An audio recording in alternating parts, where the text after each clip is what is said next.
deberían mover la parte cultural del consulado de Italia, moverlo a Medellín. Sería, Claro, sería fantástico. total.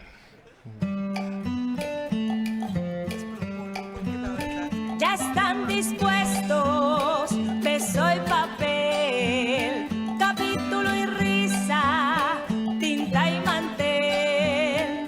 Ya está la idea, hecha canción, y la cuartilla y el corazón. En la fiesta, otra vez, estará lo mejor. Dos puntos, letra y risa, paréntesis, puntos. Paso la hoja.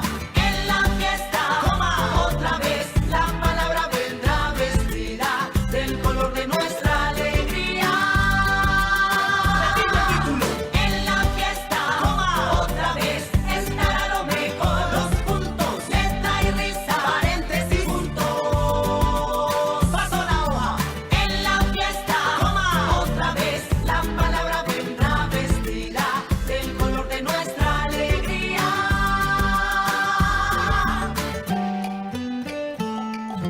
Muy buenas tardes.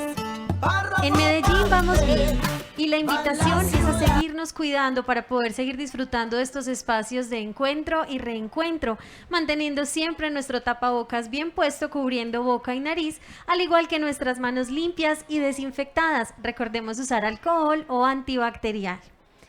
Las palabras palpitan, nacen a cada instante, se transforman, nos enseñan de eternidad. Diría Neruda que son antiquísimas y recientísimas, viven en el féretro escondido y en la flor apenas comenzada. Esa amplitud poderosa e infinita es gran parte de lo que nos constituye. Por eso, a través de esos códigos hallamos maneras de expresarnos, de cuestionar la realidad y de compartir con otros lo que somos. La Alcaldía de Medellín, a través de su Secretaría de Cultura Ciudadana y la Biblioteca Pública Piloto, les dan la bienvenida a la 15ª Fiesta del Libro y la Cultura, que tiene como tema central las palabras. Con música, historias, arte y voces provenientes de las esquinas del mundo, queremos que nos acompañen a entender mejor de qué estamos hechos y qué nos define. La actividad que tenemos en este momento hace parte de la franja de las charlas de la tarde. Gracias a la Embajada de Italia, esta tarde nos acompañan Nelson Osorio, una de las personas que más sabe sobre la obra de Dante Alighieri en Latinoamérica. Historiador y experto en arte, participó en la realización de Vive Dante, un viaje al cosmos del sumo poeta, una serie de 4 documentales sobre la obra de ese poeta y escritor italiano a propósito del aniversario número 700 de su muerte. Junto a la Embajada de Italia en Colombia, ha participado en varios proyectos culturales. También nos acompaña Carolina Sanín, una de las autoras colombianas más reconocidas. Este reconocimiento lo ha ganado a través de sus textos, análisis literarios o formas de interpretar la realidad y que se hace visible en eventos que modera o a los que asiste. Es licenciada en Filosofía y Letras y doctora en Literatura Hispánica por la Universidad de Yale en Estados Unidos. Entre los libros que ha escrito está la novela Los Niños, los ensayos Somos Luces Abismales y El Ojo de la Casa. También escribió La Gata Sola, un libro dirigido al público infantil y que también ha llamado la atención de lectores de otras edades. En 2020 publicó la novela Tu Cruz en el Desierto. Ha sido columnista del periódico El Espectador, la revista Semana y la revista Arcadia. En esos medios ha analizado y escrito con inteligencia sobre temas que han generado polémica: el feminismo, la política colombiana, el uso del lenguaje, los hábitos de alimentación, la sensibilidad hacia los animales, los escritores colombianos, entre otros. Su faceta artística y facilidad de expresión también se ven reflejados en la película Litigante, del director Franco Lolli, que se estrenó en el Festival de Cannes de 2019. A estas actividades se suman los cursos que dictan la librería Lerner sobre escritura, literatura o relatos bíblicos. Con ellos está conversando también Michelle Caraballo, es periodista y consejero cultural de la Embajada de Italia en Colombia. Desde esta posición y motivado por su interés y gusto por ambos países, ha participado en proyectos e iniciativas relacionados con la difusión de la cultura italiana y su posible nexo con la local. Su trabajo y gestión han sido vitales para las actividades de conmemoración de los eventos relacionados con el aniversario número 700 de la muerte de Dante. Sin más preámbulo, entonces, los invito a disfrutar de esta charla titulada La Diaria Eternidad, Dante Alighieri, 700 años. Bienvenidos. Gracias, buenas tardes a todos, gracias por estar aquí y gracias a Carolina Sanín y Nelson Osorio por haber aceptado la invitación para participar en este conversatorio sobre la relevancia de la obra de Dante Alighieri 700 años después de su muerte. Y por favor, ten paciencia con mi pobre español. Sí, 700 años después de su muerte y 9.300 kilómetros de su Florencia, esta tarde seguimos hablando de la obra de Dante, no está solo porque los 14.233 versos en decasílabos que componen la Divina Comedia son técnicamente uno de los picos de la poesía occidental, pero porque todavía hoy los versos de Dante logran involucrarnos y emocionarnos. Y para entender por qué Dante sigue vigente 7 siglos después de su muerte, comenzaría desde el principio de la Divina Comedia. A mitad del camino de la vida, en una selva oscura, me encontraba porque mi ruta había extraviado. El narrador Dante comienza su obra más importante contándonos que el personaje Dante, en medio de su vida, es un hombre que ha perdido sus referentes. Dante atraviesa una profunda crisis personal en una fase histórica, el final del siglo XIII, en el que incluso las instituciones europeas más importantes de la época, el papado y el imperio, están atravesando una profunda crisis.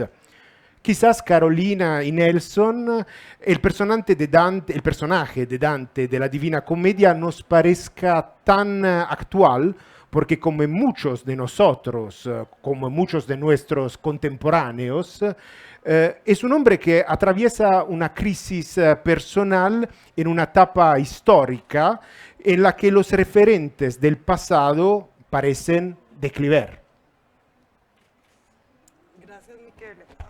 Hola, ahora así. ¿Sí?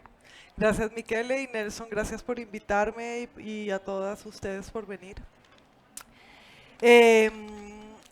Dante se declara perdido en el inicio de la comedia y entonces yo creo que vale la pena, como dices tú, preguntarse qué es estar perdido, ¿no? Porque es desde luego, como dijiste, simplemente una pérdida de referentes. Y los referentes pues son coordenadas para vivir y son leyes, de una u otra manera los referentes son la formulación de la ley, de las leyes del momento, pero de las leyes generales también del hombre.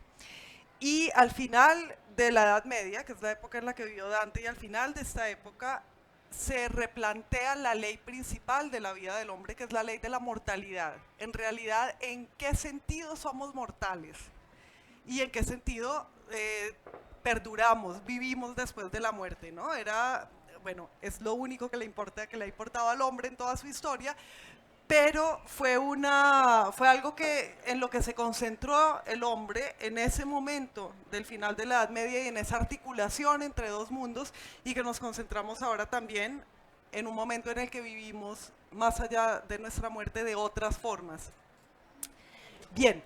Estar perdido también es haber perdido el propio lugar, no saber cuál es el lugar de uno, y esa es una pregunta por la justicia, no saber cómo se te haría justicia, cuál sería la justicia para ti, qué es lo que podría pasarte de acuerdo con quién eres, básicamente es la justicia, ¿no?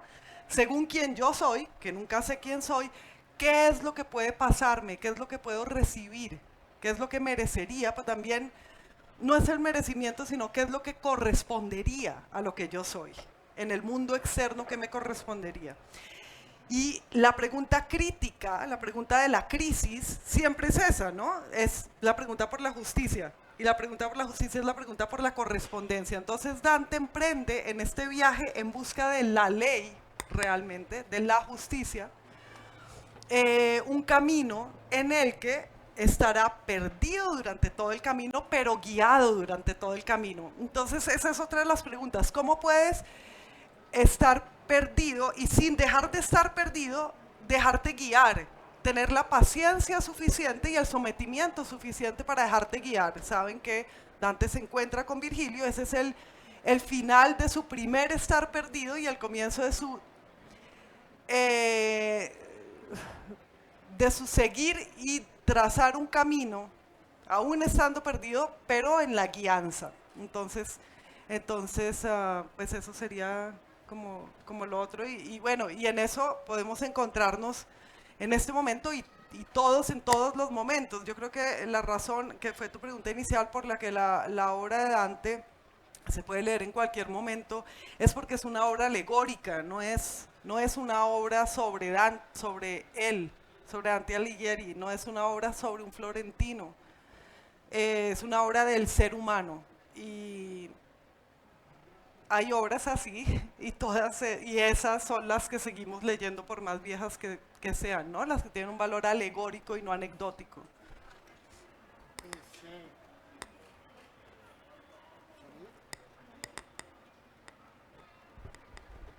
¿Se escucha? Sí.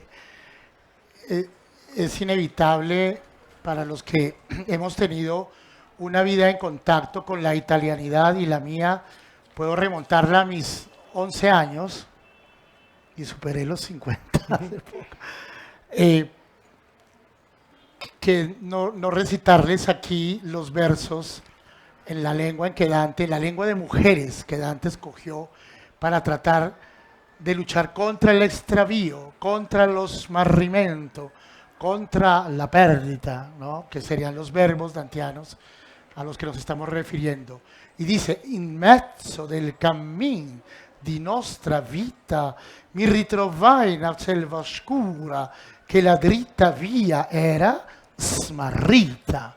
Y lo dice con un carácter muy fuerte: extraviada, perdida, refundida. Y luego en el canto tercero, ese dintel, ese umbral maravilloso, Caro, ante el horror de la desesperanza. Perdete ogni speranza, voi que entrate. Los que traspasen a través mío, olvídense. La esperanza se perdió. Entonces, ese sentido de pérdida, de extravío, de confusión, lo percibes desde el primer verso y con la fuerza de los versos, por ejemplo, del tercer canto.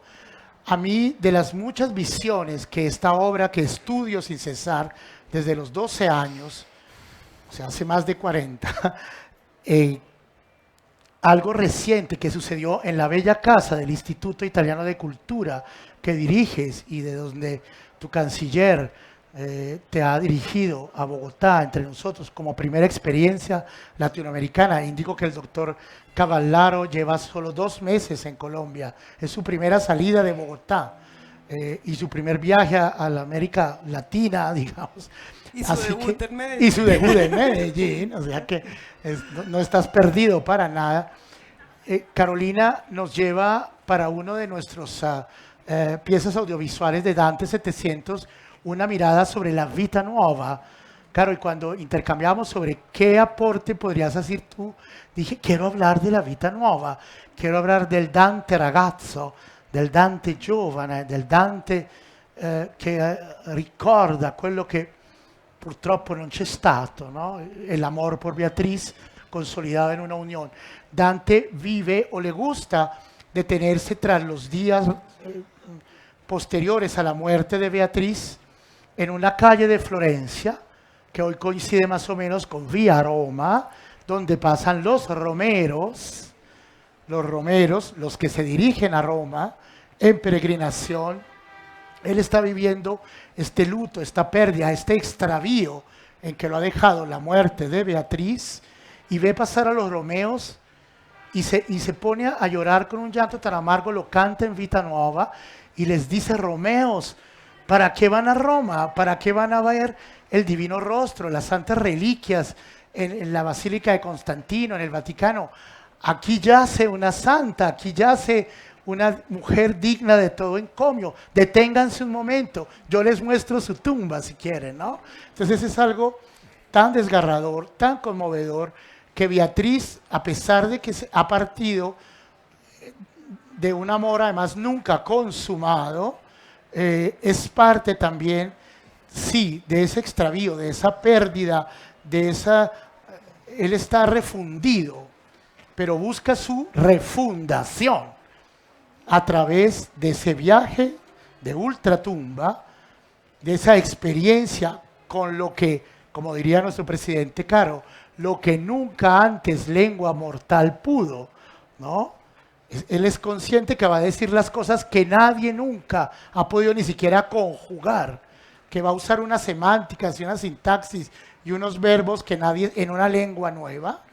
Y pienso que, como lo ha descrito muy bien Carolina, la pérdida, el extravío, que es un poco lo que somete al hombre moderno a esta especie de tránsito, a esta purga de vida actual, tener, sin embargo, el último grito de auxilio para pedirle a Virgilio, maestro, guíame, sácame, llévame. Y Virgilio le dice, una parte sí, pero yo no conocí a Cristo, no seré digno. Llegará quien sea digna de hacer la última parte, y esa será Beatriz.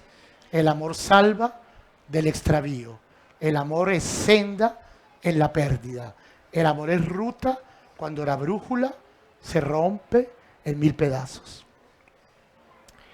De hecho, parece casi milagroso cuánto la obra de Dante ha inspirado y sigue inspirando a grandes artistas siglos después, pero nada parece más querido y atemporal que los 33 cantos del infierno y los personajes que lo habitan. En música podemos recordar la Francesca da Rimini del ruso Tchaikovsky, el Gianni Schicchi de Puccini, y en lo que a cultura pop contemporánea se refiere, basta pensar en un bestseller de 200 millones de copias como El infierno de Dan Brown. ¿Por qué El infierno de Dante sigue siendo tan conocido y tan popular? Umberto Eco dijo que el infierno de Dante es comprensible para nosotros porque históricamente lo hemos cruzado, mientras que ya no somos capaces de imaginar ningún paraíso.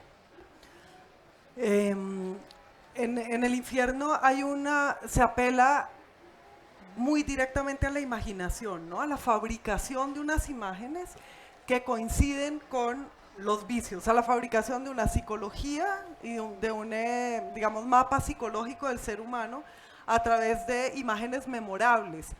Y está el método del contrapaso, que es a cada pecado corresponde un castigo, pero que es el pecado mismo. Entonces es un método de caracterización, es un método de conocerse el infierno. Y sí, y es mucho más memorable que el paraíso y que el purgatorio. Lo que pasa es que el paraíso deliberadamente no tiene unas imágenes poderosas. Además, el paraíso es más sonoro, es lumínico y sonoro, pero no tiene esas imágenes que se quedan en la memoria. El paraíso no es de la memoria, el paraíso es de la esperanza y no de la memoria. Por lo tanto, no se apuntalan en la imaginación sus imágenes. Lo cual es interesante, Michele, porque entonces nos hace pensar que la relación más vívida o más directa o más nuevamente memorable es la del sufrimiento con las imágenes. O sea, nuestra capacidad de construir imágenes tiene que ver con la pasión y el padecimiento más que con la esperanza. La esperanza no tiene imágenes claras. Quería hablar de algo hace un momento, cuando ya Nelson, que es, hay que recordar también que después de que Dante está perdido y encuentra a Virgilio, y Virgilio lo guía, luego lo guía directamente a Beatriz, porque Virgilio no puede ir más allá de cierto momento del purgatorio, como recordó Nelson, etc. y Dante llega al paraíso, Dante no regresa, y ese es como el milagro de la comedia, y la gran ironía de la comedia es que Dante al final del paraíso se queda en la contemplación divina. Entonces, ¿cuándo escribió la comedia, no? Que es como, ¿quién es el que escribe? El que ha regresado, y ahí está la división del que se queda en la eterna contemplación, y en la eterna contemplación está también escribiendo en el exilio la comedia. Entonces es el perdido que no se encuentra y que no regresa. Es un perdido contrario a Odiseo, que es tan fascinante. O sea, Dante recreó la vuelta a casa como un viaje solo de ida y a la casa verdadera, que es la inmortalidad del alma. Pero bueno, pero eso que es el paraíso no es imaginario, precisamente, es intelectivo o inteligible, pero no imaginable.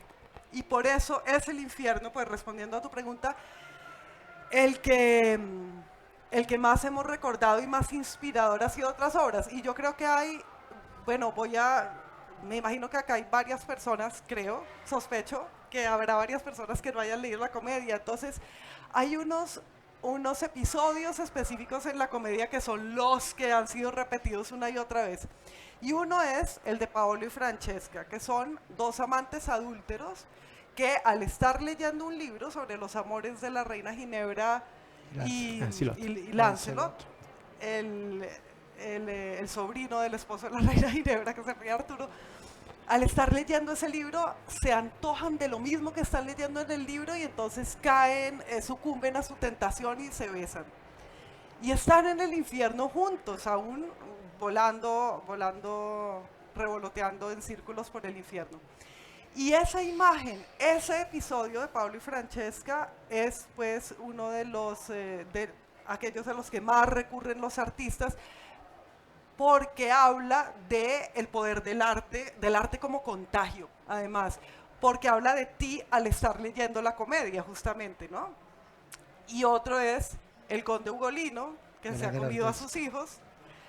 ¿Y cuál más dirías tú? Bueno, ¿qué otros episodios dirías que son los que...? El hielo del infierno. Uno tiende a imaginar el infierno en unas llamas, que no sea un y infierno resulta ardiente, que sino helado. está helado, ¿no? Y ese gran Helado. chiste que hace Sí. Dante de que al salir del infierno escalan por los vellos del culo de Sí, Satanás. O sea, cierto. literalmente trepan y Sí. salen por el Sí. al revés, pues, del culo de Satanás. Y es que es una cosa gigante, porque no solamente hizo ciertas imágenes. Para mí una de las más impresionantes por su lobreguez y su tristeza es los suicidas, ¿no? Sí. Los suicidas en el infierno. Y lo recuerdo ahora porque es un tema que está muy ahora presente, porque la gente se está matando mucho por la pandemia. Están convertidos en árboles de los que las arpías quitan pedazos y están gimiendo porque les quitan pedazos.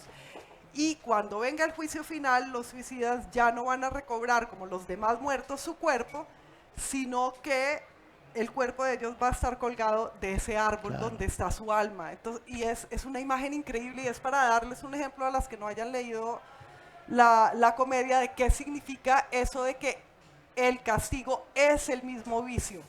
¿Sí? O sea, tiene que ver y tiene sentido y es consistente con el vicio. No es un castigo que duela mucho cualquiera, sino que para cada cual hay un castigo específico.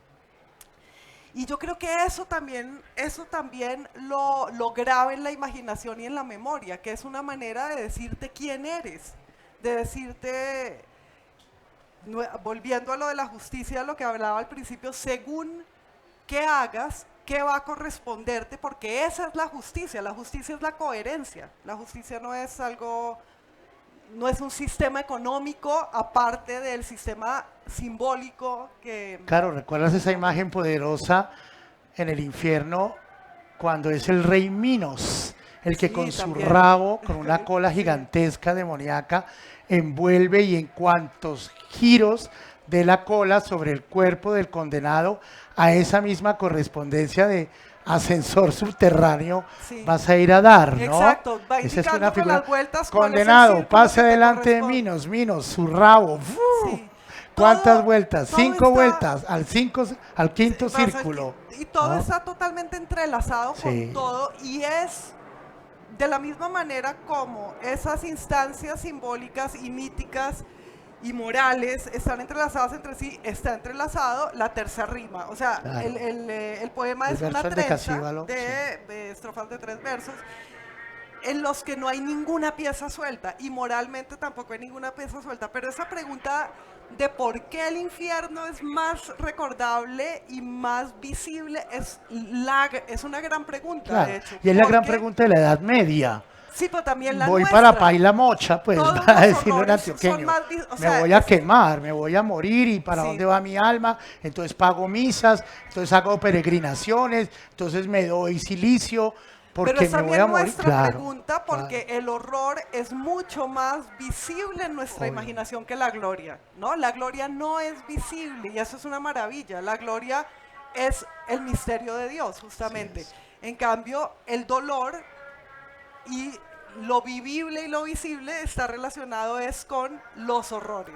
Es una Las súper buena avispas que te pican, los gusanos que te comen, o sea, es casi escatológico, ¿no?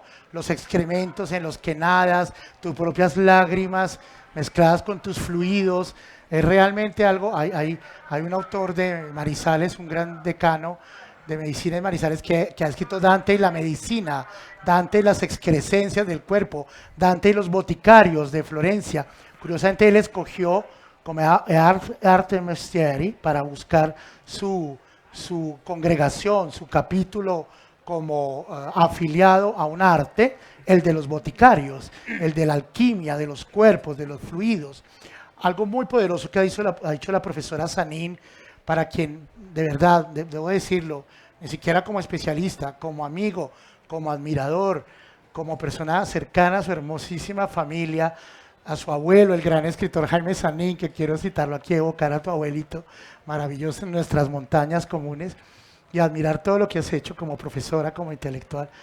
Me ha encantado siempre la figura del paraíso, de las alas tornasoladas, ¿no? Aquellas criaturas angélicas que vienen arrastrando una especie de carruaje en que hace Beatriz su gran aparición, que es casi escénica, ¿no? Es casi, bueno, ¿cuándo va a llegar Beatriz? ¿Y qué Beatriz es?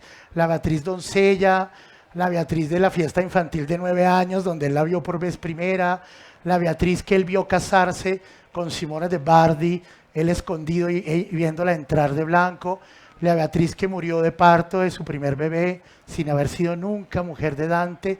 Entonces, esa expectativa también del paraíso, después de todos esos horrores descriptivos que hemos vivido del infierno, del purgatorio, que atención, el gran Aldo Cazzullo, director de la rubrica de preguntas y respuestas del Corriere della Sera, en los 20.000 artículos que se han escrito sobre Dante en la prensa, no solamente italiana, mundial este año, decía que el purgatorio es realmente en este momento la sección menos explorada y la más importante. Yo creo también. Y la más importante. Y es asombroso que no se hable más del purgatorio, porque es que el purgatorio, la posibilidad de redención humana realmente está en el purgatorio, no está en el paraíso. En el paraíso está lo inefable, la gloria que no se puede decir y que además no tiene fondo. El paraíso es infinito, el infierno, donde se castigan infinitamente los pecados, en cambio no es infinito. Dante sale del infierno. Sí. Y Se además trepan y cada se castigo escapan. tiene su propio fin y cada pecado tiene su fin en su castigo. O sea, realmente el infierno es la finitud, aunque supuestamente el castigo sea infinito. Y el paraíso, la eternidad. El paraíso ¿no? es la eternidad Claro. y la posibilidad de redención está en el purgatorio. Lo que pasa en el purgatorio es que va Dante, que en este punto y en otros antes en la comedia se ha llamado el peregrino, y eso es importante porque el peregrino es aquel que sí va al perdón, que está haciendo un viaje que ya no es un viaje por cualquier lado por estar perdido, ni a conocer la naturaleza humana a través de la espiral del infierno, sino a su propia redención. Ya se convierte en el paraíso en un viaje individual de conocimiento y purificación. Entonces, lo que le pasa a Dante en el paraíso, que les está pasando en el purgatorio, perdón, que les está pasando a todas las almas en el purgatorio, es que en cada cornisa tiene que purgar uno de los pecados. Y todo el mundo tiene que purgar todos los pecados, que es una visión psicológica y ética completamente distinta de la del infierno, porque en el infierno está cada alma en el lugar donde su pecado la mandó, porque pecó tanto con ese pecado de una manera tan escandalosa y tan evidente que se convirtió en ese pecado, ¿sí? Entonces la gente se caracterizó con un pecado.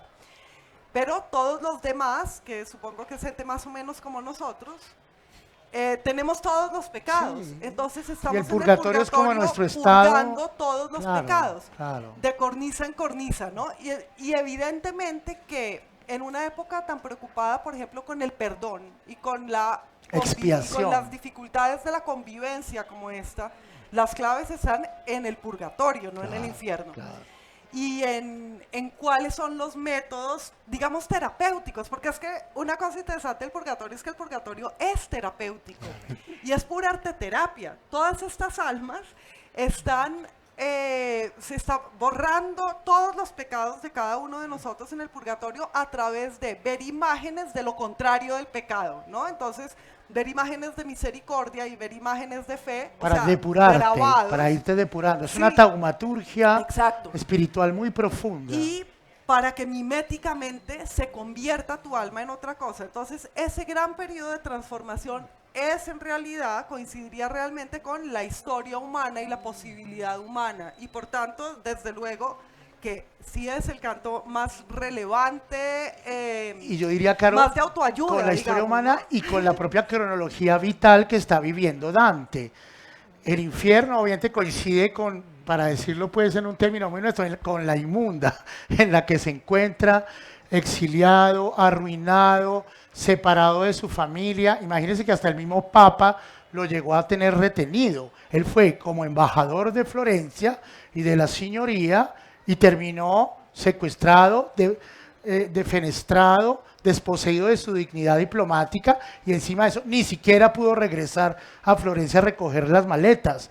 Fue toda una tragedia humana que obviamente lo rancha, ¿no? Como una reacción impresionante. El purgatorio de Dante empezará cuando, gracias a los marqueses Malaspina, en Massa Carrara, o a los señores Bentivoglio en Bologna, o a los señores de Forlì, o finalmente a los mismos da Polenta en Ravenna, es recibido con honor, con algo de compasión, pero pues finalmente es un huésped, ¿no? Es un huésped que después, como de 2, 3 meses de tertulias, de banquetes, bueno, señor Dante, muchas gracias por todo.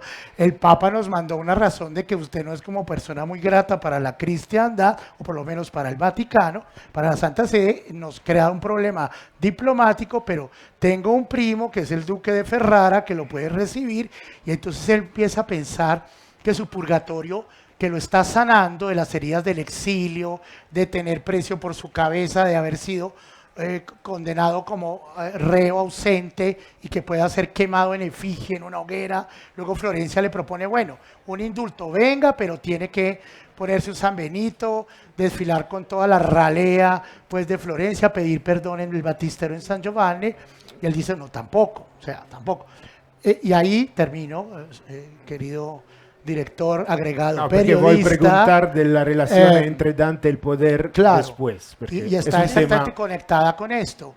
Él dice, qué duro es el pan ajeno, qué duro es subir a mi cama las escaleras de la torre o del cuarto de huéspedes, ¿no? O sea, qué mamera, así me reciban, me agasajen, me den el cuarto de invitados, yo me tengo que hacer maleta y tengo que ir porque me convierto tan incómodo para mis anfitriones.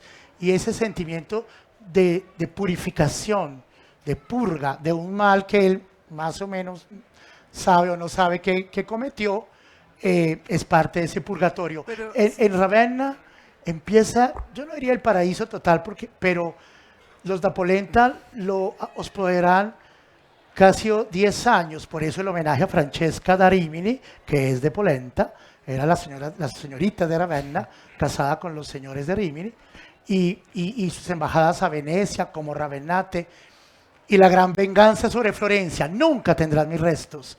Nunca. Y hay una Nunca. cosa, está chévere que justamente has mencionado eso porque iba a hablar de la venganza de Dante. O sea, al comienzo yo decía de cómo el que está perdido está en busca de justicia, ¿no? Pero la única justicia que obedece a la esperanza es la venganza, porque la otra justicia es totalmente incontrolable por parte del ser humano. Y la Divina Comedia es una venganza, entre muchas otras cosas que es, y Dante conoce muy bien su resentimiento. Y además hace varias insinuaciones en la comedia a que su pecado, que lo conoce él, es la soberbia, ¿no? Y él mismo se advierte en la comedia por boca de otro de ojo que no te vas a quedar condenado aquí por soberbio. Y entonces eso, pues es ese camino súper hondo Sí. de el viaje escatológico, que es el viaje de autoconocimiento y de expiación y de confesión y de conversión, como toda confesión que es una conversión, etc. Carolina antes decía que la Divina Comedia es un poema alegórico didáctico, pero presenta una riqueza inmensa, amor, historia, filosofía, política, teología. Por eso cuando hablamos de la Divina Comedia, estamos hablando de una obra enciclopédica, una obra que resume todos los conocimientos de su época. Algunos la han definida como una novela de aprendizaje, pero parece imposible ubicar la obra en un género literario específico. Sí, bueno, es un poema épico en realidad, ¿no? Es sobre todo un poema épico, pero lleno de poemas líricos también. Entonces es una de las obras que están en esta tradición medieval, no ya del romance y la épica solamente, sino de los libros enmarcados, los libros que están dentro de libros dentro de libros. Es más parecida en eso a las Mil y una Noches, por ejemplo, que a la canción de Roland, o que al Cid, o que a cualquier otro poema narrativo largo de la Edad Media. Y por otra parte, sí, desde luego, Dante quiso decirlo todo en su poema, o sea, todo lo que se sabía, ¿no? Y quiso saber todo lo que un hombre podía saber para también decirlo todo y que todos los demás que leyeran la comedia lo supieran. Pero yo no lo llamaría un conocimiento enciclopédico porque es lo contrario de enciclopédico. O sea, el conocimiento del hombre medieval estará en las antípodas de lo que luego los ilustrados entenderían y promoverían como el enciclopedismo, porque precisamente el medieval no tenía la ingenuidad que tendrá luego el moderno de creer que los saberes estaban separados y que se podía hacer una enciclopedia, exacto, por orden alfabético. O sea, un medieval era mucho más adulto que eso. Los franceses luego fueron... y aprovecho la complicidad de un italiano para hablar mal de los franceses. Está fácil con nosotros. I cugini d'Oltralpe. Los franceses luego fueron muy ingenuos en creer que estaban descubriendo algo que en Florencia habían hecho de una manera muchísimo más sofisticada en el 480 y bueno, y en España también, de hecho, y luego hablaremos de eso, pero realmente lo que creía un medieval de la Baja Edad Media, como Dante y como tantos otros, era que se podía conocer todo, pero que se podía conocer todo a través de cualquier camino que lo abarcara todo, no que se podía conocer matemáticas o química o... ¿Te acuerdas, Brunetto Latini y el ahora Tresor, iba a no? hablar justamente El de Tresor, Latini, claro. Y bueno, y de todas estas empresas medievales como la de Ramón Llull, de conocer todo lo que podía conocerse a través de desarrollar un único sistema y esa conciencia de que el arte y la religión son otros caminos o sea, la ciencia es un camino, el arte y la religión son otros caminos que llevan todos a los mismos sitios, ¿no? Luego el hombre contemporáneo tiene la gran ingenuidad de creer que la ciencia es superior a los otros caminos, que no es sino una soberbia vergonzante, porque ni siquiera es una gran soberbia era la del Dante, y que además lo de Dante, que tú has dicho así, de transmitir todos los saberes de su época, está también en las grandes catedrales góticas, es una constante en la Baja Edad Media. lo de buscar cómo se puede decir todo lo que se sabe y cómo, por tanto, se puede llegar a saberlo todo. ¿Y qué cosa es saberlo todo? Es volverse inmortal. O sea, saberlo todo es realmente ser más que uno. Todo el camino ético y el camino que es epistémico, el camino es uno solo indistinguible, y el camino estético. Y sobre todo, que de eso hemos hablado y hablaremos más, todos son el camino erótico. O sea, lo único que hay que hacer El es amor. amar y Este es acá. exacto, y todo lo demás encaja dentro del amor. Iba a iniciar de una manera muy solemne, pero en el amor erótico yo creo que Francesca Darimini y Paolo Malatesta están pegados, están copulando exactamente en el momento en que el hermano de Paolo, marido de Francesca, los traspasa con la alabarda. Claro. Y ellos en esa forma de golondrina maldita que están girando y girando van desnudos en la cópula y no se pueden despegar. Y Francesca se lo dice, ¿no? Galeotto, el libro nos perdió, ¿no? Oh libro, tú que escribes un libro, el libro nos perdió. Y aquí estamos unidos. Y Como cuando un gato Dante y le una pregunta, gata. ella no dice como que no me abandona nunca, Sí, ¿no? O sea, no me su lo puedo condena- quitar de su encima. condena es su Y yo misma lo gloria, perdí. es estar Y ella- juntos siempre, para además creo siempre. que ella era un poco mayor, un poquito mayor la cuñada del cuñadito. Y sí, encima que no me lo puedes prender, yo fui la culpable, pues porque quedamos en este abrazo, en esta juntura, en esta yunta de por vida. Regresando a la solemnidad, Dante tiene fechas, horas y todo. Divina Comedia arranca la noche santa de Getsemani, la noche del 25 de marzo, entre jueves y viernes santo de 1300. Y también su muerte, 11 de la noche de 14 de septiembre de 1321. Entonces los 700 años tenían que tener en Ravenna, a pesar de todas las tragedias de la peste, o sea, celebrar un año 700 en medio de una peste, que fue también otro de los imaginarios, y tan imaginarios, de las realidades de la Baja Edad Media, de toda la Edad Media, en una ciudad. Claro, una gran noticia, tendremos el año Boccaccio, este año 2022, la embajada italiana, si me lo consiente el señor embajador y el agregado cultural, cuenta contigo para que Boccaccio y Pasolini, qué casualidad que son los 2 años juntos, estén muy representados. Boccaccio y la peste, los jóvenes que huyen de Florencia a narrar, a contar como nuevas Sherezadas. ¿Qué se inventó Ravenna este año para celebrar a Dante? Han venido aproximadamente 50. Se fue. Ahí. Se nos fue a todos. No, no, acá está. Llega ya. Porque es algo interesante. Hola, hola. ¿Se escucha? Sí.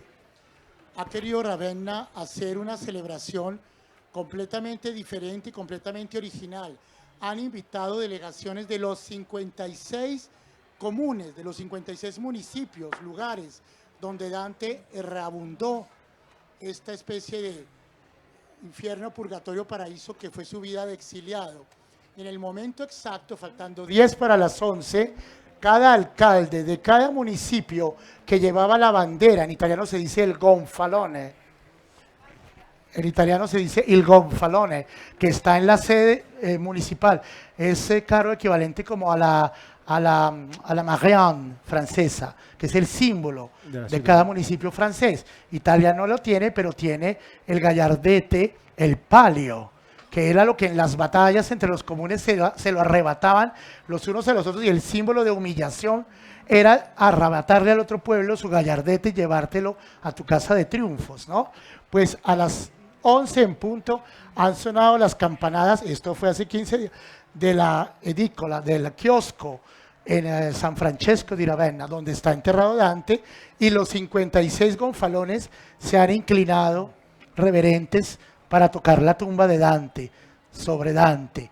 Y en un momento determinado suenan las trompetas y entra Florencia con el alcalde Nardella, que tú y yo conocemos, y lleva las ánforas de aceite de oliva purísimo, que en vista de que los restos de Dante, por voluntad de Dante, como los de Jorge Isaacs, reposan en Medellín y Cali nunca los verá, así se muera, estar aquí en San Pedro, el alcalde de Florencia entra con el tributo de Florencia a Dante, ánforas inmensas de aceite florentino que iluminarán la lámpara votiva perpetua que Florencia hace pender sobre la tumba de Dante de día y de noche. No te tenemos, Dante, pero luz que viene de los olivos de tu Florencia ilumina tu tumba poderosa e ilumina Italia. Y los gallardetes de todos los lugares de Italia que tú iluminaste con tu presencia se inclinan sobre ti, referentes a ti, Dante, profeta, profeta de algo que no verá, Italia unida. Lo exhibimos hoy, como suele exhibirse en las escuelas, en los lugares públicos de No lo Italia, había visto. porque es el profeta de una Italia que no verá, pero soñará, y que está en el imaginario absoluto Sí. de todo italiano. Carolina, yo no soy como ti un experto di letteratura, però non sé se hai otra obra nel mondo che hizo como la Divina Commedia con la lengua italiana. Ha dato forma a la lengua italiana, hablada, leída y escrita por todo un pueblo.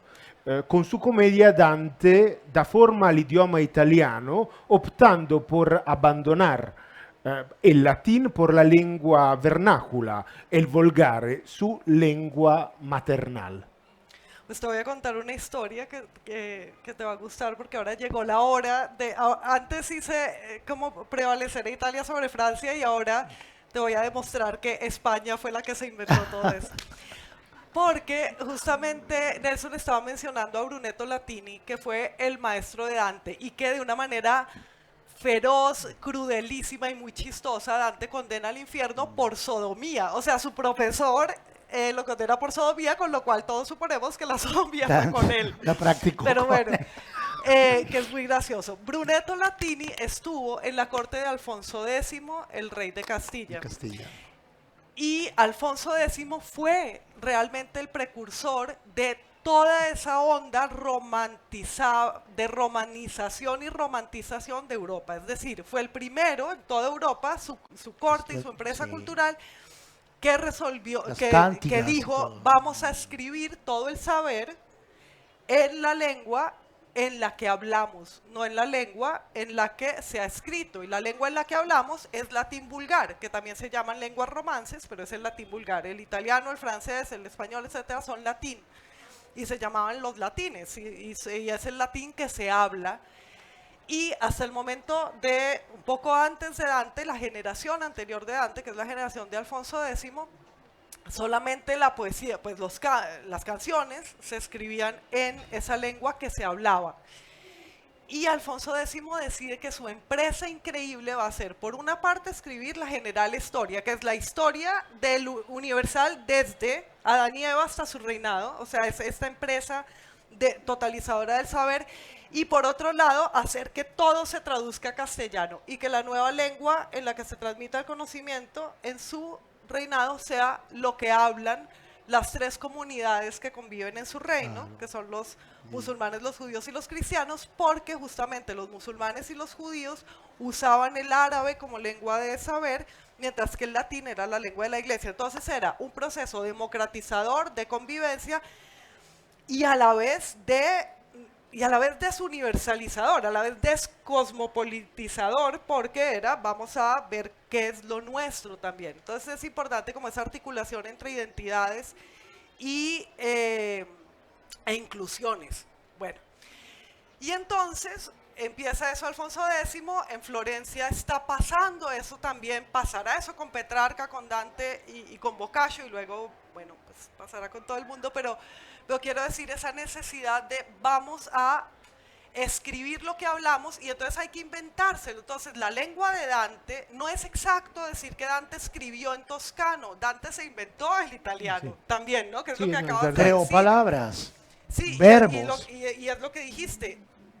creó una lengua que luego se volvió lengua hablada. Y entonces es un episodio interesantísimo en en la relación y las tensiones que tenemos entre lo escrito y lo hablado. Lo escrito siempre es una lengua extranjera.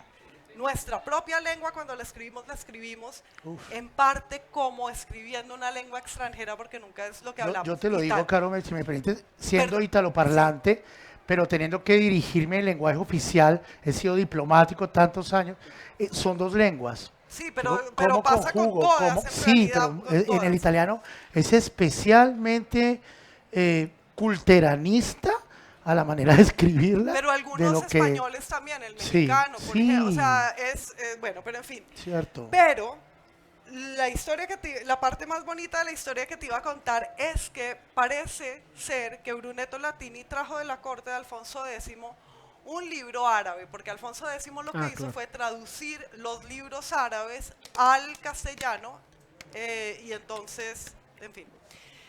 Y ese libro se llamaba La Escala de Mohammed y era un libro sobre el viaje nocturno de Mohammed al infierno. Y es posible que Dante haya leído ese libro y que ese libro esté entre las raíces de la comedia, lo cual a mí no me interesa mucho las anécdotas de escritores y quién influyó en quién, no importa. Pero me interesa que en la escatología de Dante está presente la escatología musulmana y que en esta decisión de buscar escribir en la lengua que hablamos está siempre detrás el moro, porque en realidad está a qué lengua es que vamos a traducir lo que estamos aprendiendo del mundo árabe, ¿sí? De Oriente. ¿En qué lengua vamos a conjugar Oriente y Occidente? No en latín, que es la lengua de la Iglesia y del Imperio Romano Occidental, porque el de Oriente es griego, sino en qué lengua. Y entonces deciden, pues en la que hablamos, pero lo que quieren en realidad es decir en qué lengua vamos a decir también el legado árabe. Y eso es muy, muy, muy importante, porque sin los árabes no existe Dante, ni existimos nosotros, ni Alfonso X, desde luego, Sí. ¿no? Pero bueno, eso, de lo que se habla tan asombrosamente poco, ¿no? Coincido, y esto con mis asistentes en la universidad y demás temas, hemos explorado recientemente el impacto que tuvo en Florencia a raíz de su visita a Florencia en Mircea Eliade. Mircea Eliade, el gran antropólogo de las religiones, rumano, exiliado en los Estados Unidos, fundador en la Universidad de Chicago del Departamento de Historia de Religiones, y él hace a los 18 años un viaje a Florencia con una beca, la primera vez que sale de Rumania en los años 20, y hace una inmersión en el mundo, si se quiere, ecuménico, esotérico de lo que significaba Florencia, la Florencia de los tiempos inmediatamente posteriores a Dante, Petrarca, Fibonacci y una serie de elementos griegos que habían llegado a Florencia porque se veía que tenía, y aquí ya había un patrocinio de los Strozzi, de los Pazzi, sobre todo de los Medici, muy interesante, de diálogo interreligioso.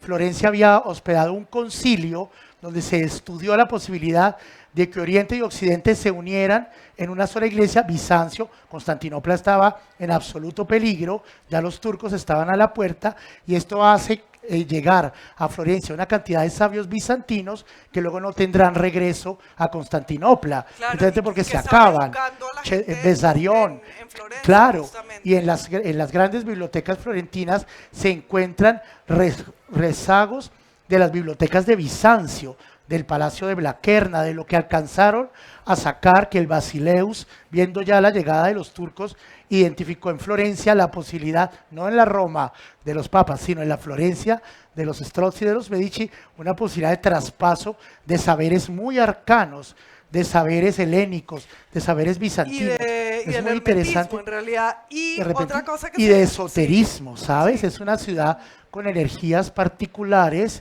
que luego, de una manera comercial, un poco burda, Dan Brown explota a través un poco de toda esta vigencia bestseller de supermercado de su obra, pero que sea Mircea Eliade, quien es el occidental que trae el yoga a Occidente después de su viaje completamente al interior de sí mismo, a la India por casi 6 años. Él años después vuelve a Florencia de turista rumano-americano y dice, realmente en esta ciudad está el principio de todos mis estudios de teología y de fuerzas alrededor de espiritualidades muy profundas que yacen en Florencia y que explican de alguna manera esa conexión profunda de Dante con la teología. Y otra ¿no? cosa, otro personaje, hemos dicho Petrarca, Dante, Boccaccio, pero Sí. un personaje que uno suele olvidársele entre esos grandes promotores del vernáculo es Francisco de Asís, que no es florentino, pero es de muy cerca Muy de Florencia de cerca, Umbria. muy cerca. Y San Francisco, antes de ser santo, fue un trovador, un poeta de amor como fue Dante. De buen y fue nivel, también nosotros los muy estudiamos bueno a la en los escuela poemas en la de historia de Francisco. literatura. Y era, Francesco. y era justamente bueno, y fue justamente uno de los que también creó el italiano de alguna manera. Absolutamente, sí. sí, sí. Con un dejo Lo espiritual cual, de no ecología, solo, ¿no? no De solo, Absolutamente, ecología, sí. ¿no? es muy significativo que que en la leyenda Francisco haya hablado a los animales y a la vez haya creado una lengua con base en la lengua que hablaban las mujeres con los hombres, porque las mujeres no aprendían latín, por cierto, el latín solo era escrito y se lo enseñaban los hombres a los hombres. Entonces, el que Dante haya elegido escribir su poema en vulgar, en romance, significa una actitud hacia lo femenino, y Dante le llamaba la lengua que mamamos con la leche, dice en la Vulgaria Elocuentia, y que luego en nuestra fantasía o en la leyenda o en la realidad, Francisco haya sido aquel a quien los animales entendían y era un poeta en su lengua, atiende también a la búsqueda de una lengua universal por parte de los medievales, que no solo entendieran las mujeres, sino que eventualmente se hiciera elocuente toda la creación, Claro. que es increíble. Como en Calila Indígena o Esopo más atrás, ¿no? Sí, hablamos de la elección de Dante de componer la Divina Comedia, obra a la que dedicará 15 años de su vida en su lengua materna, y hablamos de Beatriz. Dante también presenta aspectos de la modernidad en su relación con las figuras femeninas, o Dante sigue siendo un hombre medieval en su relación con las mujeres. Es que nuestra relación con las mujeres y la relación de Occidente con las mujeres, que es, depende del amor romántico, ¿no? De la idealización de la mujer, del amor por la mujer, digamos, bueno, obviando toda la historia de misoginia y de el temor a la mujer porque la mujer guarda el secreto de la identidad del hombre, etcétera, está esta otra historia que comienza en el siglo XII en Europa y que también se produce en Europa de manera que les parecerá un poco asombrosa por influencia de los árabes. El amor a la mujer es aprendido de los árabes también. De hecho, el culto mariano viene más por el Islam que por el cristianismo. En el Islam María era más importante que en el cristianismo. Claro, ¿recuerdas la escena del parto de María agarrada a una palma en el Sí, Corán? en el Corán. Ella se agacha y sale el niño, ella huye al desierto. Y es interesante porque Es es una mujer que impresionante pare en el sola, bueno, en Corán. fin, pero a lo que iba es que esa mujer que inventa la Baja Edad Media es la moderna. O sea, nosotros somos los que somos dantianos en la manera como vemos a la mujer. Las comedias románticas que hemos visto, todo el romanticismo posterior del siglo XIX, todo es una continuidad, ¿no?, del romanticismo de los siglos XII y XIII, que es el romanticismo de Petrarca y Dante, que se llama, por cierto, romanticismo porque es escrito en lenguas romances. Es una sola historia de nueva consideración de la mujer como aquella a la que se canta. Y luego Boccaccio, como te decía el otro día, como recordábamos el otro día, ¿no?, también dedicará el Decamerón a las mujeres enamoradas. La mujer es concebida como lectora porque es el oído para el amor también. Entonces, vean, o sea, no todo es como la historia de la mujer como solo imaginaria, etcétera. La historia de la mujer como idealizada, como producto de la imaginación del hombre, es también la imaginación de la mujer como la lectora por excelencia, porque es la que tiene que leer la obra del hombre. Brillante. ¿Sí? Entonces, cada paso en el sentido de la misoginia es también un paso en el sentido de la unión de los sexos, de la igualdad y del amor. Por eso es una historia mucho más compleja, la historia de las tensiones entre los sexos, que lo que suelen ver qué sé yo, el feminismo vulgar. Christine de Hablando vulgar. Pizan, Hildegard von Bingen, pero me acuerdo de Catalina de Siena, tampoco muy lejos de Florencia, Ah, sí. la gran ciudad rival de Florencia, Siena, y Catalina, que escribe en latín, es una monja cultísima, decide redimir al Papa. Ella como que en el fondo comparte con Dante, como lo ve uno en De Monarquía o en Vulgar Elocuencia, esa rabia de que el Papa termine siendo sujeto político al vaivén de las olas. Poco después de la muerte de Dante termina en Aviñón al servicio de los reyes de Francia completamente, y Italia en el pues del dolor ostello, ¿no? La Italia, Vamos a hablar. el hotel del dolor, un bordello, además un prostíbulo. Y entonces ella toma esa pluma y dice, a punta de cartas y de libelos, así me toca empapelar Italia, voy a hacer que el Papa regrese a Roma, que es el que le da realmente un norte a esta civilización disque cristiana. Y arranca con esa cruzada valerosa. Y si tú las lees, las cartas de Catalina de Siena, luego santa y doctora de la Iglesia antes de Santa Teresa de Jesús, son cartas de amor. Es que nosotros a usted lo amamos, lo deseamos, somos sus esposas. O sea, acude a unas figuras casi eróticas para terminar de convencer al papado de esa decisión de dejar de ser un planeta alrededor de Francia y regresar. Y el regreso del Papa a Roma prácticamente coincide con el Renacimiento, ¿no? Roma renace, Italia renace en la medida que recupera la sede petrina, ¿no? Esto es obra de una mujer profundamente enamorada de lo que cree. Y si lo que cree está representado por el vicario de Cristo, entonces a él se dirige en deliquios de éxtasis, en transporte, se transporta. Exactamente. Ahora hablamos de la relación entre Dante y su país, su patria. Probabilmente otro aspecto de la modernidad de Dante radica en su profundo pero enojado y frustrado amor por su Florencia y por Italia. Un aspecto de su obra en el que creo que aún hoy muchos italianos y quizás incluso muchos colombianos pueden identificarse. Lo que los italianos ahora consideran el padre de la identidad italiana, que en los últimos meses ha sido celebrado para todas las autoridades de Italia, el presidente de la República, fue un crítico implacable de la Italia de su tiempo. En la Divina Comedia, como tú decías, define l'Italia literalmente un burdel. Dante ama su tierra natal, pero sueña una Italia diferente, un'altra Italia. Yo pues estudié también historia de las ciudades políticas y parte de mi vida italiana está ligada a ese tema de la ciencia política. Y en De Monarquía lo ves claramente, ¿no?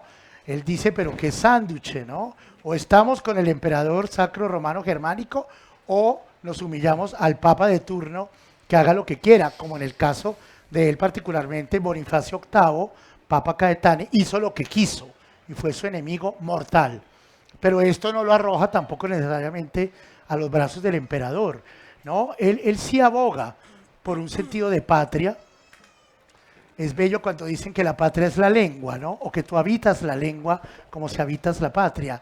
Pero la conclusión que yo hago, él además tuvo ocasión de comparar muchos sistemas políticos en toda su vida errática, hospedado por dinastías, por ayuntamientos, por ducados, principados, es que realmente los pueblos muchas veces no están preparados para la conducción de sus propios destinos. En eso él se muestra un poco conservador y un poco cauto, ¿no? Y un poco desconfiado, porque ha sido víctima. Pero además es extremista, o sea, Dante cree en una monarquía global. Claro. O sea, Y líderes de tamaño. Lo que Dante cree que tiene una relación con el tema anterior es, diría yo, en el mundo babélico. O sea, Dante sí cree en la construcción de una entidad supranacional, pues el Sacro Imperio Romano Germánico, pero y más allá, ¿qué sería la Torre de Babel? Pero lo interesante es que me estoy dando cuenta de que esto está en completa consonancia con la idea del romance como la lengua en la que sería elocuente toda la interioridad del ser humano y que los animales entenderían, porque la fantasía de Babel es la fantasía de una torre que llega hasta el cielo porque los hombres hablan la misma lengua, ¿no? Claro. Y la Y el la castigo fantasía de a su monarquía- soberbia es dividirlos con nuevas lenguas, Sí, ¿no? y la fantasía de monarquía es la fantasía también de una monarquía posible. Universal. Exacto, universal. Universal. Ahora, lo fantástico también de Dante, porque Dante es contradictorio y como ya decíamos, es santo y es vengativo y es una persona, un Validoso. hombre, lo que el libro en el que él promueve la lengua romance y el italiano y construye el italiano que es de vulgar y elocuencia está escrito en latín, desde Sí. luego, ¿no? Una paradoja, Y entonces, y la lengua, que sería la lengua que podría ser una lengua franca, es el latín, no sería el italiano, serían los romances vernáculos locales a cada ex colonia o no colonia, sino centro del imperio, del imperio romano. Entonces esas son pues las contradicciones. Y esa pregunta por el patriotismo de rico. Dante es clave porque Dante tenía un patriotismo digamos, distinto del nacionalismo, un patriotismo no chauvinista. Y tú hablabas al comienzo de esa escena en Vita Nuova. Con los peregrinos. Con los peregrinos. Al final de la Vida Nueva, Dante ve a los romeros que van hacia Roma, ya se ha muerto Beatriz y él está muy triste, y es su amor lo que lo hace imaginar que los peregrinos que vienen de otro lado y van a Roma para renovarse justamente, para que se les perdonen sus pecados, etcétera, permite imaginarse a la gente que ellos han dejado. Es decir, literalmente se hace sensible al destino del inmigrante porque él ha estado enamorado de una mujer. Eso es demasiado, y uso la palabra Sí. demasiado intencionalmente relevante para nosotros, porque él puede examinar su amor y ser consciente de su interioridad y ser consciente de que contiene un país y de un espacio interior que él ha ido poblando a través de la Vida Nueva, que la Vida Nueva lo que él ha hecho es conocer los espíritus que lo contienen. Entonces, después de que se hace cargo y se hace consciente de que él es un país también y de su enamoramiento que lo lleva afuera de su propio país, afuera de su interioridad, y lo hace un exiliado de sí mismo mucho antes de que lo exiliaran de Florencia, su patria, eso lo hace poder ser solidario con el extranjero. Y esa es la cosa increíble de la Vida Nueva, el momento en el que él se da cuenta de el que está fuera de su patria, sin saber, por supuesto, cuando escribió Vida Nueva, que él sería un exiliado Claro. fuera de su patria y que estaba solidarizándose con él mismo, como hacemos todos cada vez que somos capaces de solidarizarnos con otro. Es tan absolutamente pertinente lo que dices para el tiempo que vivimos, esa alteridad del venezolano que nos está ofreciendo bolsas para la basura y que de pronto Exacto. tuvo una vida en Venezuela, le dicen a uno fui arquitecto, fui ingeniero, bueno, no, fui ratero y Tú sigo... puedes solidarizarte con el Sí. venezolano porque hay alguien de quien estás enamorado y no te corresponde. Eso es Ah, básicamente claro, es lo una que clave Dante dice. maravillosa, Sí. es una clave de comprensión y como tú dices muy lúcidamente, él para la Vita Nuova ni se soñaba que iba a estar en esa condición, ya no de romero religioso, sino de peregrino, de exiliado político, además mendigando por todas las cortes de Italia un poco de hospitalidad, con Que, su carga, claro. con la comedia empezada. Yo decía, bueno, ¿cómo sería el equipaje de Dante?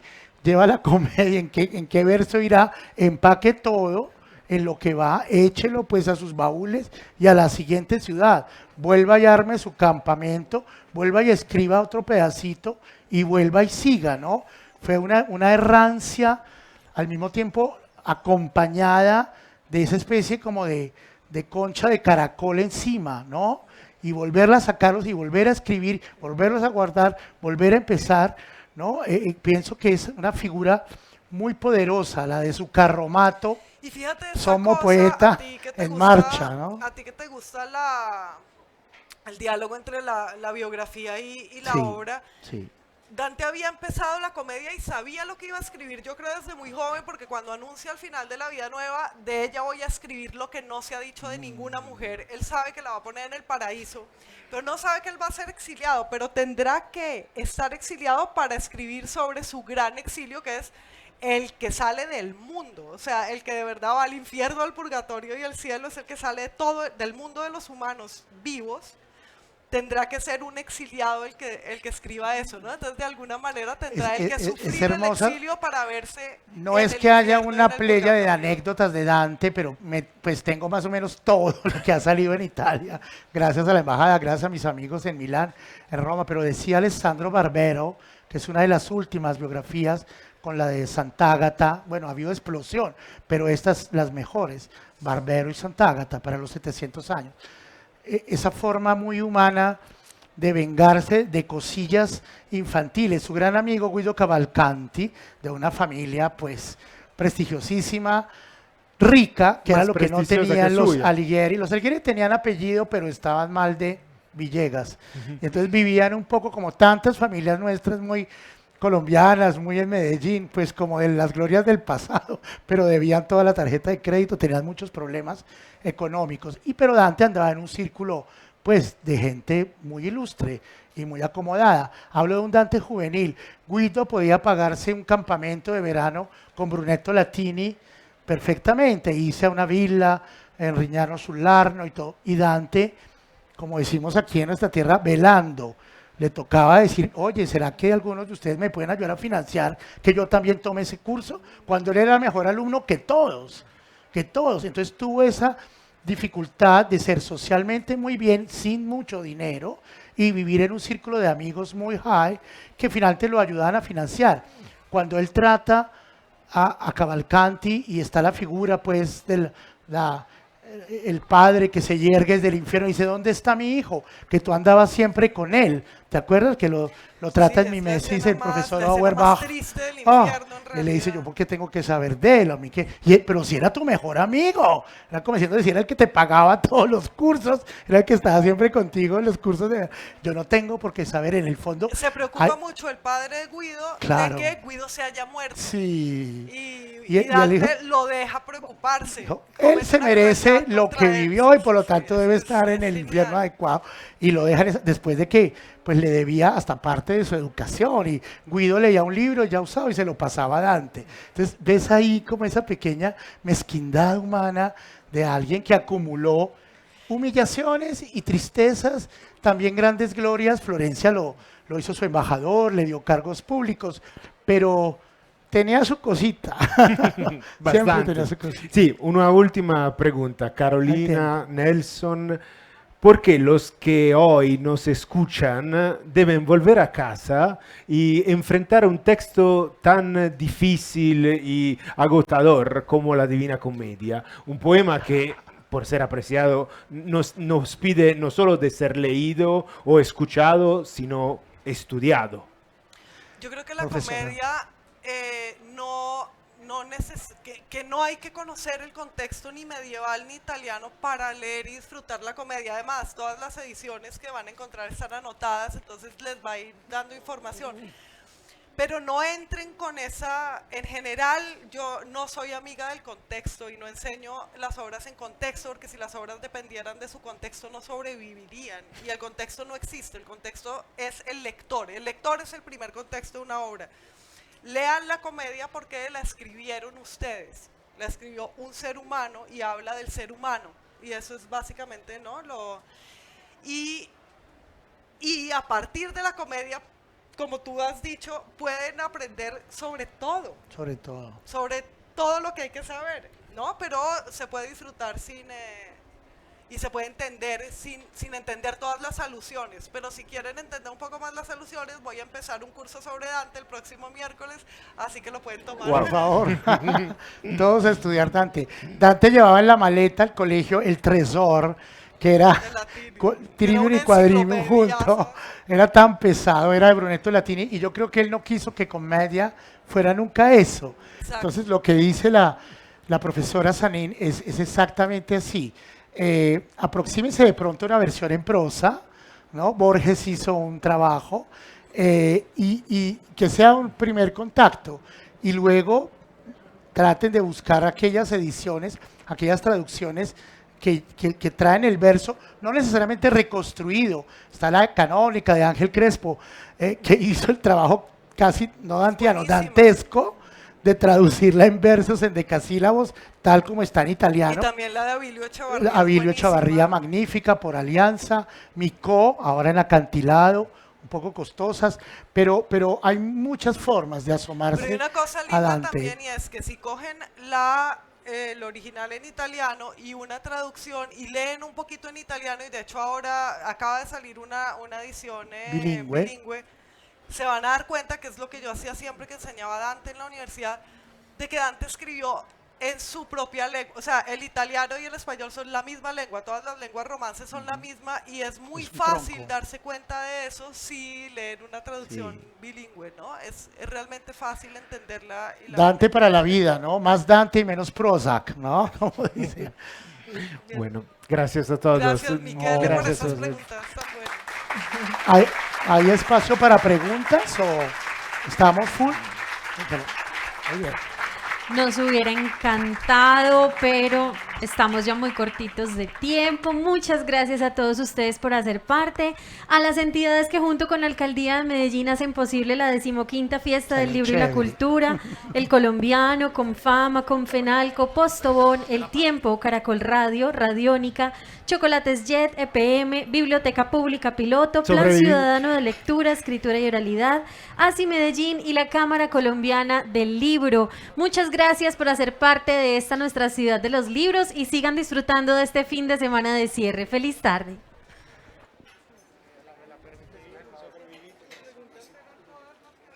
Bacanísimo. Y la palabra curiosidad, si la va y ve